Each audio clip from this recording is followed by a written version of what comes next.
అస్సాంలో ఎన్నికల వేడి రాజుకుంది. ఏప్రిల్ మొదటి వారంలో అసెంబ్లీ ఎన్నికలు జరగనున్నాయి. 126 శాసనసభ నియోజకవర్గాలకు ఒకే విడతలో పోలింగ్ జరగనున్నట్లు తెలుస్తుంది. 2026 మే 20తో అస్సాం అసెంబ్లీ గడువు ముగియనుంది. ఆ తేదీకి ముందే ఎన్నికలు పూర్తి కావాల్సి ఉంది. ఇప్పటికే ప్రచారంలో ఢీ అంటే ఢీ అంటున్నాయి కాంగ్రెస్, బీజేపీ. మూడోసారి అధికార పగ్గాలు చేపట్టి హ్యాట్రిక్ సాధించాలనే పట్టుదలతో కమలదళం ఉంది. అయితే ఒకప్పుడు కంచుకోటగా ఉన్న అస్సాంలో తిరిగి అధికారంలోకి రావాలని పావులు కదుపుతోంది కాంగ్రెస్. అయితే అందరి దృష్టి సీఎం హిమంతా బిశ్వ శర్మపైనే పడింది. మియాలాను టార్గెట్ చేస్తూ ఆయన చేసిన వ్యాఖ్యలు దుమారం రేపుతున్నాయి.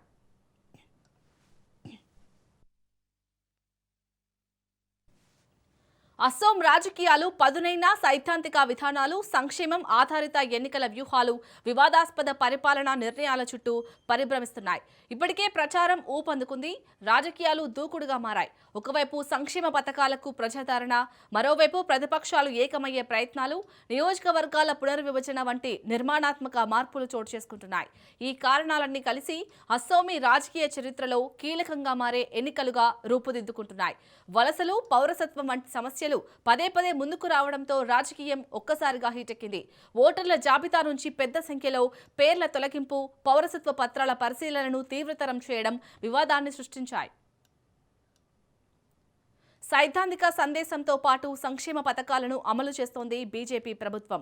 మహిళలు, రైతులు, బలహీన వర్గాలను లక్ష్యంగా చేసుకుని వివిధ కార్యక్రమాలు చేపట్టింది.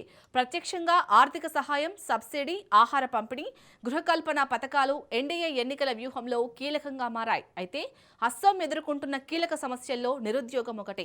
అంతేకాకుండా పారిశ్రామిక స్తబ్దత, జీవనోపాధిని దెబ్బతీసే ఆకస్మిక వరదలు పాలకులకు పెను సవాలుగా నిలుస్తున్నాయి. ఇక ఇదే అంశంపై పూర్తిగా డీటెయిల్గా డిస్కస్ చేస్తారు మా input editor Srikanth. Srikanth, over to you. Shalini, good afternoon. So Assam మరొక బీహార్ లాంటి వాతావరణం కనిపిస్తోంది. బీహార్లో ఎట్లాంటి పథకాలు అయితే అమలు చేయడం జరిగిందో, మరి ముఖ్యంగా మహిళలకు ఎట్లాంటి సంక్షేమ పథకాలు అయితే ఇవ్వడం జరిగిందో, అట్లాంటి పథకాలను ఆకర్షిస్తూ అస్సాంలో రాజకీయ వాతావరణం మాత్రం కొంత హైప్ పెరిగిందని చెప్పాలి. జనరల్గా అస్సాంలో ఒక పథకం ఉంటుంది, అరుణోదయ యోజన అనేటువంటి ఒక పథకం కింద మహిళలకు నెలకు 1250 రూపాయలు ఇస్తూ ఉంటారు. బట్ ఇప్పుడు ఒకేసారి 4 నెలలకు రావాల్సిన, అంటే 4 నెలలకు ఇచ్చేటువంటి ఆ పథకానికి రావాల్సినటువంటి అమౌంట్ మొత్తాన్ని కూడా మార్చి 10 నుండి అంటే ఏప్రిల్ వరకు ఇచ్చేటువంటి అమౌంట్ మొత్తాన్ని కూడా 4 నెలలకు 5000 రూపాయలు ఒకేసారి వాళ్ళ అకౌంట్లలో జమ చేస్తున్నారు. దీంతో అస్సాంలో మొత్తం ఒక పండగ వాతావరణం కనిపిస్తుంది. ఈవెన్ బీహార్లో కూడా ఇట్లాంటి సంక్షేమ పథకాలతో మహిళా ఓటర్లను ఆకర్షించారు. ఇప్పుడు అస్సాంలో కూడా సేమ్ అదే పరిస్థితి కనిపిస్తోంది. ముఖ్యమంత్రి హిమంత బిశ్వ శర్మ నచ్చినా నచ్చకపోయినా బీజేపీకి ఓటేస్తామంటే పరిస్థితి ఆ బీజేపీ ఎట్లా గ్రౌండ్ లెవెల్లో దూసుకుపోతుంది, ఎట్లాంటి విధంగా రాజకీయ అడుగులు వేస్తుందో మనం స్పష్టంగా అర్థం చేసుకోవచ్చు. సో బీహార్ ఎన్నికల టైంలో కూడా బీజేపీ కూటమి అట్లాంటి వ్యవహారం చేసింది. ఇప్పుడు కూడా హిమంత బిశ్వ శర్మ సర్కారు కూడా సేమ్ అదే విధంగా ముందుకైతే పోతోంది. మరోవర్ ఛత్ పూజ అనేది ఒక పూజ ఉంటుంది అస్సాంలో. సో ఈ ఛత్ పూజకు సంబంధించి గతంలో 10,000 రూపాయలు మంజూరైనాయి. అస్సాంలో అంటున్నా, బీహార్లో. సో అదేవిధంగా మధ్యప్రదేశ్లో కూడా ఇట్లాంటి పథకం అమలు చేశారు. మధ్యప్రదేశ్లో కానీ, ఒడిశాలో కానీ, ఈవెన్ ఢిల్లీ సహా 6 రాష్ట్రాల్లో భారతీయ జనతా పార్టీకి ఇదొక ఫార్ములా లాగా తయారైంది.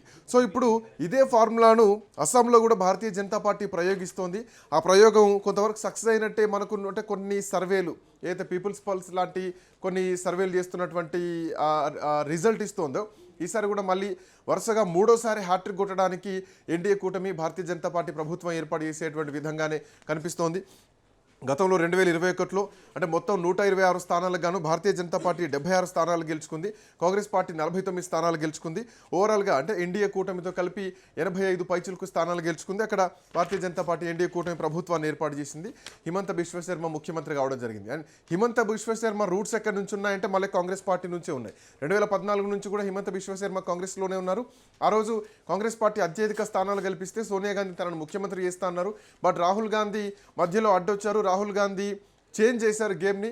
సో అక్కడ ఆయన విభేదించడం జరిగింది. ఆ తర్వాత అక్కడి నుంచి భారతీయ జనతా పార్టీలోకి రావడం, అక్కడ ఆయన ముఖ్యమంత్రి కావడం. సో ఇదంతా కూడా అక్కడి నుంచి కంటిన్యూస్గా భారతీయ జనతా పార్టీలో నడుస్తుంది. ఈ అంశం ఇట్లా ఉంచితే ఒకవైపు సంక్షేమ పథకాలు, ఇంకోవైపు భారతీయ జనతా పార్టీ గ్రౌండ్ లెవెల్లోంచి మహిళల్ని టార్గెట్ చేస్తూ వాళ్ళకు సంక్షేమ పథకాలని దగ్గర చేస్తూ ఒక పండగ వాతావరణం క్రియేట్ చేస్తూ ఎన్నికల మిషన్ లాగా భారతీయ జనతా పార్టీ ముందుకొస్తుంటే, కాంగ్రెస్ పార్టీలో కూడా తొందరలోనే ప్రియాంక గాంధీ బహిరంగ సభలు నిర్వహించబోతున్నారు.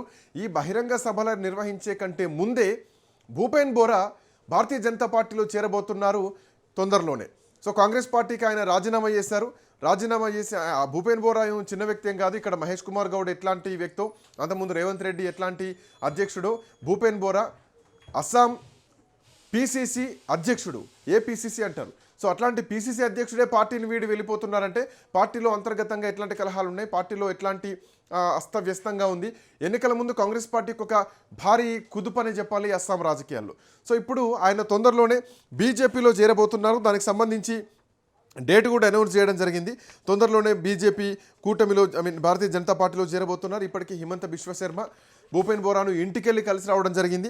తొందరలో నేను భారతీయ జనతా పార్టీలో జాయిన్ కాబోతున్నారంటూ కూడా ఒక డేట్ను కూడా ఇప్పటికే అనౌన్స్ చేయడం జరిగింది. సో ఇట్లాంటి పరిస్థితుల్లో ఇది కాంగ్రెస్ పార్టీకి భారీ ఎదురు దెబ్బ అనే చెప్పడం జరిగింది. సో ఫిబ్రవరి 22వ తారీఖు భూపేన్ బోరా భారతీయ జనతా పార్టీలో చేరబోతున్నారంటూ రాష్ట్ర ముఖ్యమంత్రి హిమంత బిశ్వ శర్మ ఇప్పటికే ప్రకటన చేయడం జరిగింది. సో ఎట్లాంటి పరిణామాలు ఉండబోతున్నాయి అస్సాంలో? కాంగ్రెస్ పార్టీ ఇప్పటికీ, అంటే గతంలో కాంగ్రెస్ పార్టీ కూడా హ్యాట్రిక్ కొట్టింది, విజయం 3 సార్లు కాంగ్రెస్ పార్టీ ప్రభుత్వాన్ని ఏర్పాటు చేసింది. ఇప్పుడు అదే రికార్డుని బ్రేక్ చేయబోతోంది కాంగ్రెస్ పార్టీ. సరసన భారతీయ జనతా పార్టీ కూడా హ్యాట్రిక్ కొట్టి నిలిచేటువంటి ఎపిసోడే కనిపిస్తోంది. మాట్లాడదాం. అందే సత్యం గారు, ప్రముఖ రాజకీయ విశ్లేషకులు మనతో పాటు జాయిన్ అవుతున్నారు. సత్యం గారు నమస్తే. నమస్తే అండి. ఒకటి, ఎన్నికల మిషన్ ఇందాక నేను చెప్పినట్టు భారతీయ జనతా పార్టీ మధ్యప్రదేశ్ కానీ, లేదంటే మిగతా రాష్ట్రాలు కానీ, ఢిల్లీ కానీ, బీహార్ కానీ, సో అక్కడ ప్రయోగించినటువంటి ఆ బాణాలని అస్సాంలో కూడా ప్రయోగిస్తోంది. ఒకటి, అది అట్లా అయితే కనుక కాంగ్రెస్ పార్టీలోనే లుకలుకలు ఉన్నాయి. పార్టీ రాష్ట్ర అధ్యక్షుడే భారతీయ జనతా పార్టీలో చేరబోతున్నారు. సో లాస్ట్ 24 గంటలు అస్సాం మొత్తం కూడా కుదుపులే కనిపిస్తున్నాయి. ప్రియాంక గాంధీ పర్యటన కంటే ముందే అస్సాంలో రాష్ట్ర అధ్యక్షుడే పార్టీ మారడం, ఆయన వ్యతిరేకించి బీజేపీలో చేరబోతుండడం, సో ఎట్లాంటి పరిణామాలు దారితీస్తున్నాయి? ఇక అవుట్రేట్గా బీజేపీ గెలిచినట్టు యాక్సెప్ట్ చేయాల్సిందేనే ఈ పరిణామాలు చూస్తే ఎట్లా చూడొచ్చు సార్? 2 భాగాలండి. ఎస్. ఫస్ట్, ఈ ఉమెన్ వెల్ఫేర్ ప్రోగ్రామ్స్, లేకపోతే ఇతర ప్రోగ్రామ్స్, ఉచితాలు, ఇవన్నీ గత 25 ఏళ్లుగా ప్రాధాన్యత వహిస్తున్నాయి. ఓటర్లు కూడా షార్ట్ గెయిన్స్ కోసం ఎలక్షన్ల ముందు పెంచినటువంటి వాటి అనుకూలంగా ఓటేస్తున్నారు. ఇది గమనించినటువంటి మోడీ, ప్రాంతీయ పార్టీలే దీనికి కారణం, ప్రాంతీయ పార్టీలు మొత్తం ఉచితాలు ఇచ్చి రాష్ట్రాల అభివృద్ధిని కుంటుపరుస్తున్నాయి, ఇది దేశానికి నష్టం జరుగుతుంది, అందుకని ఈ ఉచితాలు రద్దు చేయాలి, ఈ పాటించవద్దని చెప్పేసి మోడీ ఒక పిలిపిచ్చి ప్రయత్నం చేశాడు.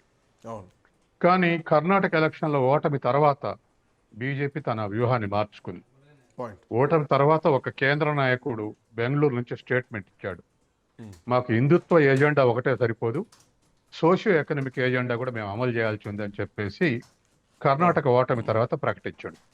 ఆ తర్వాత ఇక ఎలక్షన్లో మహారాష్ట్ర కానీ, హర్యానా కానీ, ఢిల్లీ కానీ, బీహార్ కానీ, ఇప్పుడు అస్సాం కానీ ప్రాంతీయ పార్టీలు ఉచితాలు అన్న పార్టీ ఇప్పుడు ప్రాంతీయ పార్టీల కన్నా ఎక్కువ ఉచితాలు ఇచ్చుకుంటూ పోతుంది. దాంట్లో ముఖ్యంగా ఉచిత బస్సు పురుషులకు కూడా పెట్టారు. కాబట్టి ఇటువంటివన్నీ మోడీ వెనక్కు తగ్గాడు. మళ్ళీ ప్రత్యర్థి పార్టీలు ఓరించాలంటే ఇది తప్పదని చెప్పేసి ఎలక్షన్ల మొదలు ఇటువంటి తాయిలాలు పెడుతున్నారు. ప్రజలు కూడా వీటికే స్పందిస్తున్నారు, వీటికే ఓటేస్తున్నారు. కాబట్టి ఇటువంటి పరిస్థితుల్లో ఇక చేసేది ఏం లేదు. ఆడ ప్రతిపక్షంగా ఉన్న పార్టీ వాళ్ళు 5 ఏళ్ళు ఇస్తే మేము 8 ఏళ్ళు ఇస్తామని అనౌన్స్ చేయాలి. అంతకు మించిన ఆల్టర్నేటివ్ లేదు. ప్రతిపక్షాలు ఇప్పట్లకిప్పుడు జమ చేయలేవు, ఏ ప్రతిపక్షం ఉన్నా. కాబట్టి ఇవాళ ఉన్నటువంటి పరిస్థితుల్లో ఓటర్లు ఇన్ఫ్లుయెన్స్ చేయడానికి అంతకు మించిన సాధనం లేదు. ఎలక్షన్ల ముందు డబ్బులు జమ చేయటం, గెలవటం అనేటువంటి మించిన సాధనం లేదు. ఇది ఒక అంశం. రెండవది, అస్సాంలో మొదటి నుంచి కూడా బీజేపీకి ఫేవర్గా 2 రకాల వాతావరణాలు ఉన్నాయి. ఒకటి, బెంగాలీలు బాగా ఎంకరేజ్ అయ్యారు. బెంగాలీలు ఎంకరేజ్ అయినటువంటి బంగ్లాదేశ్ వాళ్ళు, తర్వాత బెంగాల్ నుంచి వాళ్ళకు వ్యతిరేకంగానే ఆస్ పుట్టుకొచ్చింది, అస్సాం గణ సంగ్రామ పరిషత్ పుట్టుకొచ్చింది. వాళ్ళ అధికారంలోకి వచ్చి పరిపాలన కూడా చేశారు. అదే స్టాండ్ అట్టనే కొనసాగుతుంది. అదే స్టాండ్ ఇప్పుడు బీజేపీ స్టాండు. బీజేపీ ఎన్డీఏలో ఇప్పుడు బీజేపీ, ఏజీపీ 2 పార్ట్నర్స్. కాబట్టి ఎన్డీఏ విధానం ఆనాడు ఇన్ఫిల్ట్రేట్ అయినటువంటి వాళ్ళందరికీ వ్యతిరేకంగా ఏజీపీ అట్లా పుట్టుకొచ్చిందో, ఏజీపీ ఈ బీజేపీ పొత్తులో కాలక్రమంలో ఏజీపీని మింగేసింది. బీజేపీ పోయిన అసెంబ్లీలో ఏజీపీకి 9 సీట్లు మాత్రమే ఉన్నాయి, అసెంబ్లీ సీట్లు మొత్తం 86లో. కాబట్టి ఏజీపీ ఇప్పుడు బీజేపీ మీద ఆధారపడి బతికే పార్టీగా మారింది. ఆ ప్లేస్ మొత్తం బీజేపీ ఆక్రమించింది. కానీ విధానం మాత్రం అదే. అంటే హిందుత్వ ఎజెండాతో పాటు ఇట్లా ఇన్ఫిల్ట్రేట్ అయ్యారు, ముస్లింలు ఇన్ఫిల్ట్రేట్ అయ్యారు, బెంగాల్ ఇన్ఫిల్ట్రేట్ అయ్యారు అనే దానికి వ్యతిరేకంగా బీజేపీకి కొనసాగిస్తుంది. ఈ కొనసాగింపులో భాగంగానే ఇప్పుడున్నటువంటి ముఖ్యమంత్రి శర్మ దరిదాపు మిగతా బీజేపీ నాయకుల కన్నా ఎక్కువ అగ్రెసివ్గా హిందుత్వ ఎజెండా మీద మాట్లాడుతుంటారు. ఆయన అస్సాంలే కాదు, మిగతా రాష్ట్రాల పర్యటనకు పోయి కూడా అట్టే మాట్లాడుతుంటారు. కాబట్టి ఇప్పుడు కూడా అస్సాంకు వచ్చినటువంటి వలసలకు వ్యతిరేకంగా ఆ విధంగా చాలా అగ్రెసివ్ గా ఆయన క్యాంపెయిన్ చేస్తుంటారు. కాబట్టి ఇది బీజేపీకి ఫేవర్ గా మారబోతుంది. తర్వాత ఇవాళ ఉమెన్కు 4 నెలలు రావాల్సినటువంటి ముందే జమ చేశాడంటే దరిదాపు డబ్బులు అంటే ఉచితాలు వంచి గెలవటమే. ఏ రాష్ట్రంలో గెలిచినా, ఇప్పుడు ఆ రాష్ట్రంలో గెలిచినా ఉచితాల ద్వారానే ఇవాళ పరిపాలించే స్థితి ఉంది. తర్వాత పరిపాలన ఉండనివ్వండి, చాలా రాష్ట్రాల్లో ఉచితాలతోటి రిజల్ట్ వస్తుంది. అది గమనించినటువంటి ప్రతి ప్రభుత్వం ఇదే విధంగా చేస్తా ఉన్నాయి. కాబట్టి వాళ్ళ అస్సాంలో కూడా భిన్నాభిప్రాయం లేదు. తర్వాత పిసిసి మాజీ అధ్యక్షుడు బోరా బీజేపీలో చేరుతున్నాడు. ఇవాళ రేపు ఆ పార్టీ ఈ పార్టీ అనకుండా ఇప్పుడున్న ముఖ్యమంత్రి అట్టయితే కాంగ్రెస్ నుంచి బీజేపీలో చేరిండో, ఇప్పుడు చేరే ఆయన కూడా అధికారంలో ఏ పార్టీ ఉంటే ఆ పార్టీలో పదవులు వస్తాయి అని చెప్పేసి ఇక సిద్ధాంతాలు లేదా పొలిటికల్ కమిట్మెంట్ అవన్నీ ఏమి లేవండి ఈ రోజుల్లో. కాబట్టి పదవులు ఎక్కడొస్తే అక్కడ పోతున్నారు. ఇప్పుడు అస్సాంలో పదవులు వచ్చేటువంటి అవకాశం ఉంది. కాబట్టి పిసిసి మాజీ అధ్యక్షుడు బోరా కూడా బీజేపీలో చేరబోతున్నారు. బట్ ఇది పెద్ద ప్రమాదం కదా కాంగ్రెస్ పార్టీకి. ఎందుకంటే తొందరలో ఇప్పటికే 10 ఏళ్ళు అయిపోయింది కాంగ్రెస్ పార్టీ అస్సాంలో దూరంగా ఉండి. జనరల్ గా అయితే 10 ఏళ్లకు వ్యతిరేకత రావడం అనేది సర్వసాధారణం. ఈవెన్ అంటే ఇక్కడ పాయింట్ ఏంటంటే సార్, భూపేన్ బోరా బీజేపీ కాంగ్రెస్ లో ఉండి బీజేపీలోకి వెళ్ళి మళ్ళీ కాంగ్రెస్ పార్టీలో ఉండి అంచెలంచెలుగా ఎదిగి ఆ తర్వాత పిసిసి అధ్యక్షుడిగా ఉండి, సో ఇప్పుడు అంటే బీజేపీ లూప్స్ తెలిసినటువంటి వ్యక్తి ఎవరైనా ఉన్నారా అంటే హిందూ వ్యక్తి కాంగ్రెస్ పార్టీలో, that is only Bhupen Bora. అట్లాంటి భూపేన్ బోరానే ఈరోజు బీజేపీలోకి వెళ్తున్నారంటే కాంగ్రెస్ పార్టీలో ఏం జరుగుతుంది అంతర్గతంగా అన్నటువంటి ప్రశ్న కూడా కనిపిస్తోంది. మోరోవర్ హిమంత బిశ్వ శర్మకు కూడా అదే అన్యాయం కాంగ్రెస్ పార్టీలో జరిగింది. ముఖ్యమంత్రిని చేస్తానని సోనియా గాంధీ చెప్తే రాహుల్ గాంధీ అడ్డుపడ్డారని చెప్పేసి ఇప్పుడు అదే హిమంత బిశ్వ శర్మ చెప్తున్నారు కాంగ్రెస్ పార్టీ నైజం ఎట్లా ఉంటుందని చెప్పేసి. ఇప్పుడు మోరోవర్ భూపేన్ బోరా ఆయన ఒక్కడే పోయేటువంటి పరిస్థితులు లేవు, ఇంకా కొంతమంది కీలకమైనటువంటి నాయకులు కూడా పోయేటువంటి పరిస్థితులు కూడా కనిపిస్తున్నాయి. కొన్ని గౌహతి కానీ లేదంటే ఉత్తర లిఖింపూర్ చెందినటువంటి కీలకమైనటువంటి నాయకులు వీళ్ళంతా కూడా కాంగ్రెస్ పార్టీలో గుర్తింపు పొందిన వాళ్ళు. సో వీళ్ళు భూపేన్ బోరాతో బీజేపీలోకి వెళ్ళేటువంటి అవకాశం, అంటే బిఫోర్ ప్రియాంక గాంధీ ఎంట్రీయే కాంగ్రెస్ పార్టీలో కీలక నాయకత్వం ఖాళీ అయ్యే ప్రమాదం కనిపిస్తోంది అక్కడ. సో ఇది స్వయంకృత అపరాధమా కాంగ్రెస్ పార్టీది? ఇప్పుడు కేంద్రంలో అధికారం ఉండి దేశవ్యాప్తంగా నేషనల్ లీడర్షిప్ కమాండ్ ఉంటేనేమో కింది నాయకులు ఒదిగుంటారు. ఎప్పుడైతే కేంద్ర నాయకత్వం బలహీనంగా ఉందో, అంటే దేశవ్యాప్తంగా అధికారంలో లేదో, ఇటువంటి సంఘటనలు గతంలో అనేకం జరుగుతూ కాంగ్రెస్ నష్టం చేస్తూ వస్తున్నాయి. ఉదాహరణకు మధ్యప్రదేశ్ లో మాధవరావు సింధియా మంచి క్యాంపెయినర్ గా మారిన తర్వాత అధికారంలోకి వస్తాడంటే దానికి అడ్డం తగిలి ఆనాడు ఉన్నటువంటి ముఖ్యమంత్రి అడ్డం తగిలి ముఖ్యమంత్రి తనే కావాలనుకున్నప్పుడు మాధవరావు సింధియా బీజేపీలోకి పోయాడు. అట్లా మధ్యప్రదేశ్ లో నష్టం జరిగింది. అట్లే రాజేష్ పైలట్ యంగ్స్టర్ ఎదుగుతున్నటువంటి క్రమంలో అక్కడ ఉన్నటువంటి అదివరకు ముఖ్యమంత్రి ఆయనకు పళ్ళు ఊడిపోయినా నేనే ముఖ్యమంత్రి, ఆల్ ఇండియా అధ్యక్షుడు తీసుకోమంటే కూడా గెహ్లట్ నేనే ముఖ్యమంత్రి కూడా నాకు ఆల్ ఇండియా అధ్యక్షుడు వద్దన్నాడు. యంగ్స్టర్స్ మంచి జనంలో ఇప్పుడు తెలంగాణలో రేవంత్ రెడ్డికి ఎట్ట ఇమేజ్ వచ్చిందో అక్కడ మధ్యప్రదేశ్ లో మాధవరావు సింధియాకు, అట్లాగే రాజస్థాన్ లో మన పైలట్ కు ఇద్దరికి అటువంటి ఇమేజ్ వస్తే వాళ్ళకి అడ్డం తగిలి ముసలోళ్ళే ఉంటామని అధిష్టానికి అడ్డం తగులుతుంటే 2 చోట్ల కూడా కాంగ్రెస్ ఓడిపోయింది. ఇట్లనే ఇవాళ అస్సాంలో కూడా ఎవరైనా యంగ్ ఉన్నటువంటి అతన్ని లేదా ఒక ఆల్టర్నేటివ్ లీడర్ని ప్రపోజ్ చేద్దామంటే ముఖ్యమంత్రి ఉండేటువంటి వాళ్ళు తర్వాత సీనియర్లు అడ్డం తగిలి వాటిని కాంగ్రెస్ను వీక్ చేస్తున్నారు.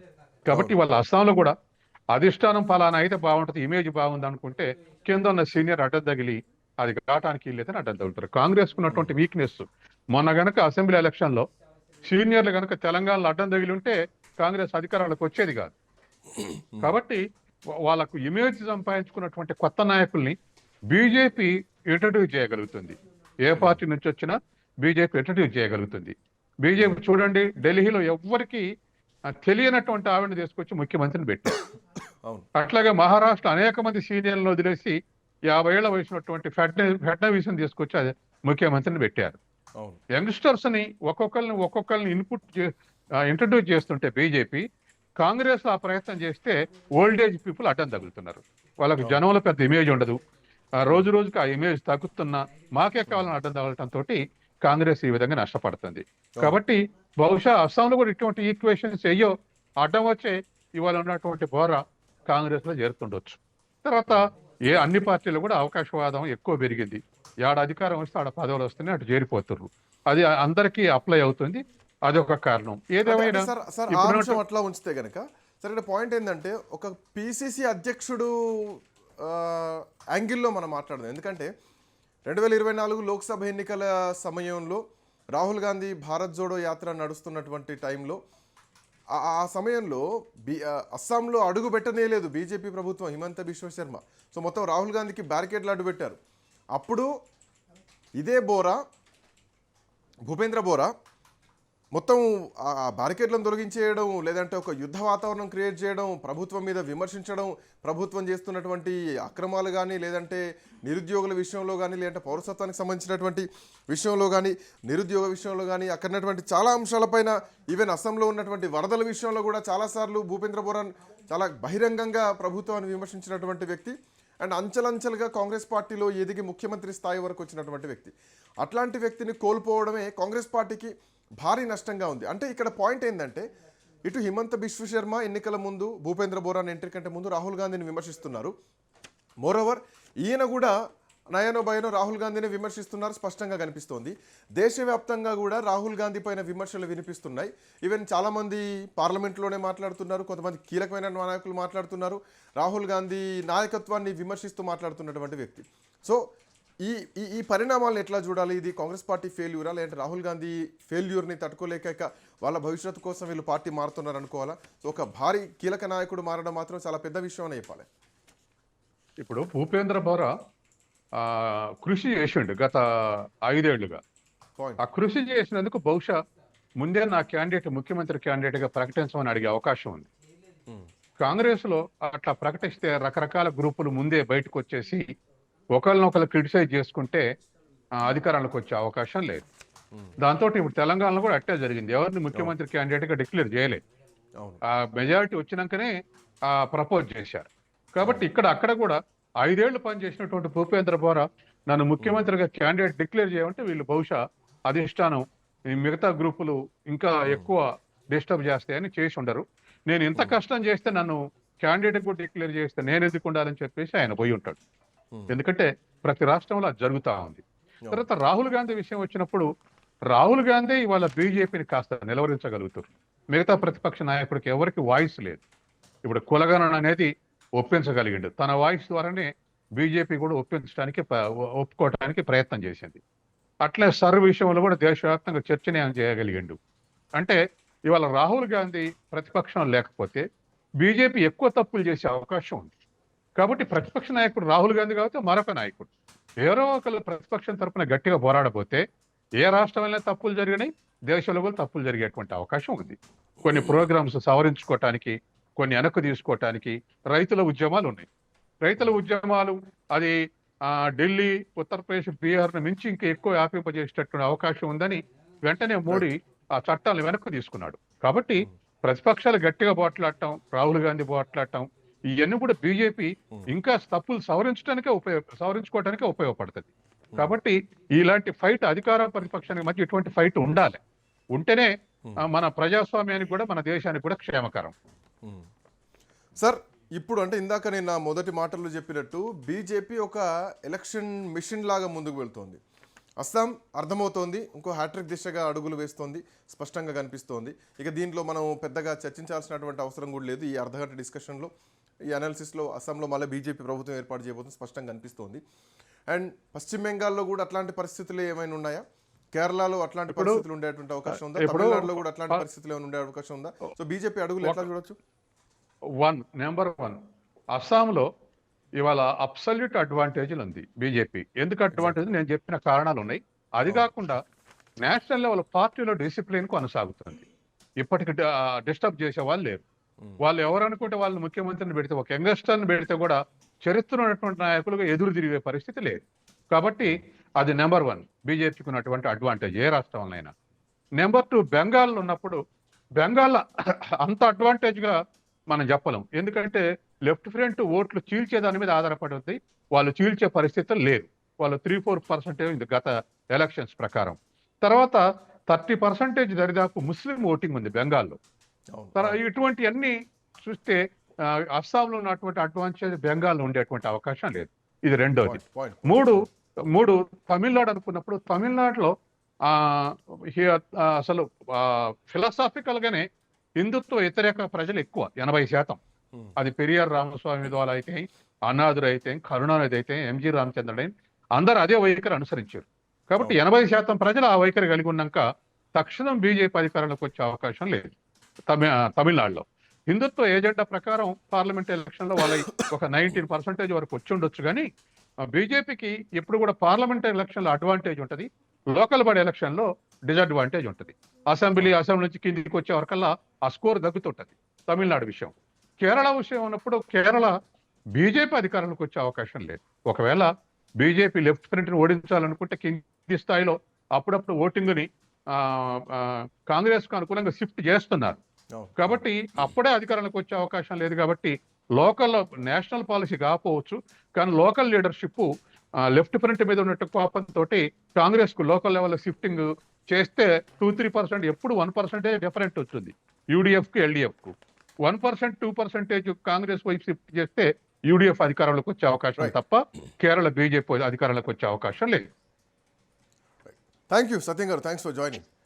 సో మొత్తానికి అస్సాంలో పరిస్థితులు వన్ సైడెడ్గా మారిపోయేటువంటి సిచ్యువేషన్స్ కనిపిస్తున్నాయి. ఎందుకంటే హిమంత బిశ్వ శర్మ రాష్ట్ర ముఖ్యమంత్రిగా ఉన్నారు. భారతీయ జనతా పార్టీ వరుసగా 2 సార్లు అధికారంలో ఉంది. కాంగ్రెస్ పార్టీ గతంలో 3 సార్లు హ్యాట్రిక్ విజయాన్ని సాధించింది. సో 10 ఏళ్ళు అధికారానికి దూరంగా ఉన్నటువంటి కాంగ్రెస్ పార్టీలో ఒక భారీ కుదుపు అని చెప్పాలి. భూపేంద్ర బోరా పార్టీని వీడి ఫిబ్రవరి 22వ తేదీ రోజు భారతీయ జనతా పార్టీలో చేరడం, ఆయనతో పాటు పీసీసీ వెళ్తున్నాడంటే ఖచ్చితంగా ఆయన బలగం కూడా వెళ్తుంది. ఇంకా ఎంతమంది వెళ్తున్నారు, ఎన్ని నియోజకవర్గాల్లో కీలకమైనటువంటి నాయకులు వెళ్తున్నారు, ప్రియాంక గాంధీ. సో తొందరలోనే గౌహతి కానీ ఇంకా కొన్ని కీలకమైనటువంటి జిల్లాల్లో నియోజకవర్గాల్లో బహిరంగ సభలు ర్యాలీలు నిర్వహించేటువంటి సమయంలో కాంగ్రెస్ పార్టీకి ఒక భారీ కుదుపు అనే చెప్పాలి. సో ఇప్పుడు భారతీయ జనతా పార్టీ ఇప్పటికే మహిళల్ని టార్గెట్ చేస్తూ మహిళలకు ఇచ్చేటువంటి పెన్షన్లు 1250 రూపాయలు 4 ఇస్తూ ఎన్నికల కంటే ముందే ఒక పండుగ వాతావరణం క్రియేట్ చేస్తుంది. ఏదైతే ఢిల్లీలో ఇచ్చిందో, ఏదైతే బీహార్లో ఇచ్చిందో, మధ్యప్రదేశ్లో ఎట్లాంటి స్ట్రాటజీస్ యూజ్ చేసిందో, అస్సాంలో కూడా అట్లాంటి స్ట్రాటజికల్గానే ముందుకెళ్తోంది మహిళా ఓటు బ్యాంకు టార్గెట్గా. సో ఇప్పుడు అన్డౌటెడ్లీ మళ్ళీ అస్సాంలో బీజేపీ ప్రభుత్వం ఏర్పాటు చేయబోతోందని ఈ పరిణామాలు చూస్తే చెప్పడంలో ఎట్లాంటి సందేహం లేదు. సో కాంగ్రెస్ పార్టీ రోజు రోజుకి ఇంకా బలహీనపడుతోంది అస్సాంలో. చూద్దాం ఎట్లాంటి పరిణామాలు ఉండబోతున్నాయి.